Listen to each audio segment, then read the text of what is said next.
शहरातली जी दुरावस्था आहे त्याला तुम्ही जबाबदार आहात. तुम्ही कॉल केला की प्रॉब्लेम सॉल्व्ह होतो. हा प्रॉब्लेम का सॉल्व्ह होत नाही? हा नीचपणाचा कळस आहे, नीचपणाचा. कारण शहरातलं 140 कोटी रुपयाच्या रस्त्याचं जे टेंडर आहे हे साधारणतः 19 महिने झालंय. 19 महिने टेंडर झाल्याच्या नंतर आजपर्यंत ते काम चालू का होत नाही? मला वाटतं ह्याचं उत्तर सत्तेत बसलेल्या लोकांनी देणं गरजेचं आहे. आणि असं असताना आपण बघितलं असेल की आमचंही महाविकास आघाडीचं 2.5 वर्षामध्ये सरकार होतं. कोरोनासारखी महाभयंकर परिस्थिती होती. त्या काळात हे तुळजापूरचे आमदार होते विरोधी पक्षाचे, पण आम्ही कधी जिल्हा नियोजन समितीमध्ये स्थगिती घेतली नाही. कुठल्याही विकास कामाला आम्ही कधी अडथळा आणला नाही किंवा विरोधी लोकप्रतिनिधी आहेत म्हणून त्या मतदारसंघाचा हक्क अधिकार डावलला नाही. मला वाटतंय आता सत्ता आली, जणू काय आपल्या बापजाद्याची इस्टेट विकूनच आपण हा सगळा निधी देतोय, असा आविर्भाव सत्तेत बसलेल्या मंडळीचा आणि तुळजापूरच्या आमदाराचा झालेला आहे. कृपा करून त्यांना सूचना द्या, कल्पना द्या की ही जी काही पैसे आहेत ते सर्वसामान्य लोकांनी टॅक्सच्या रूपानं भरलेले पैसे आहेत आणि हा पैसा केवळ लोकशाही मार्गाने तुम्हाला सत्तेत बसवलं म्हणून त्या पैशाचं वितरण लोक कल्याणकारी कामासाठी करावं हा अधिकार फक्त त्या ठिकाणी सत्तेतल्या मंडळीला प्राप्त झालेला आहे. असं असताना स्वतःच ते काम अडवायचं, स्वतःच ते काम चालू होऊ द्यायचं नाही. आणि काम चालू झालं नाही म्हणून एक काल प्रॉब्लेम सॉल्व ह्या पद्धतीचं विटंबना आमची करायची.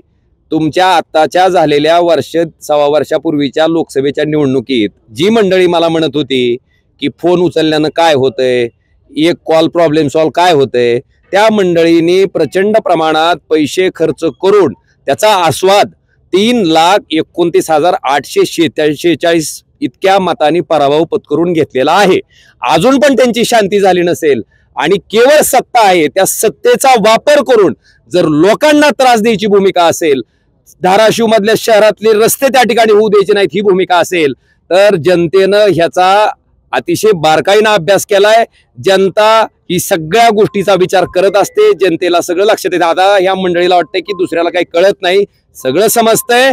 आणि संत गोरोबा काकाच्या चरणी आणि आई तुळजाभवानीच्या चरणी एवढीच प्रार्थना करतो की अशा पद्धतीनं कामाची अडवणूक करून लोकांना त्रास द्यायचा आणि तो त्रास झाला की आता हा प्रॉब्लेम सॉल्व्ह करून द्या म्हणून आपण स्वतःच त्या ठिकाणी नाचायचं. म्हणजे थोडक्यात हिनीच घराला आग लावायची, घर पेटवायचं आणि त्यावेळेस स्वतःच पाणी आणून टाकायचं, मी कसं विजवायलो हे दाखवायचं आणि दुसऱ्याला त्याचा दोष द्यायचा. हा जो काही प्रकार आहे तो अतिशय दुर्दैवी आहे. ह्याचा मी निषेध करतो आणि सामान्य जनतेनं ह्याचा विचार करून ह्यांना धडा शिकवावा इतकी विनंती जनतेला मी लोकशाही मार्गाने करावी अशी करतो.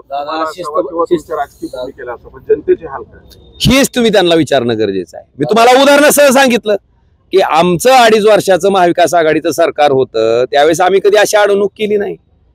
आम्ही कधीच, तुम्ही दाखवा मला स्थगितीची एखादी ऑर्डर.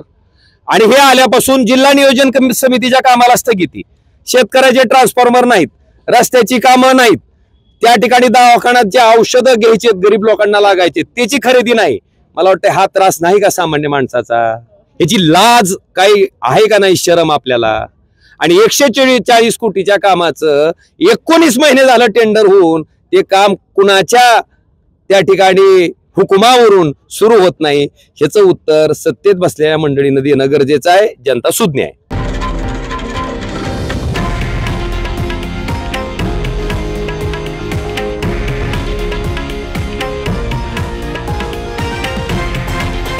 हे आहे देशातील नंबर 1 न्यूज नेटवर्क आणि आपण पाहत आहात TV9 मराठी, एकमेव.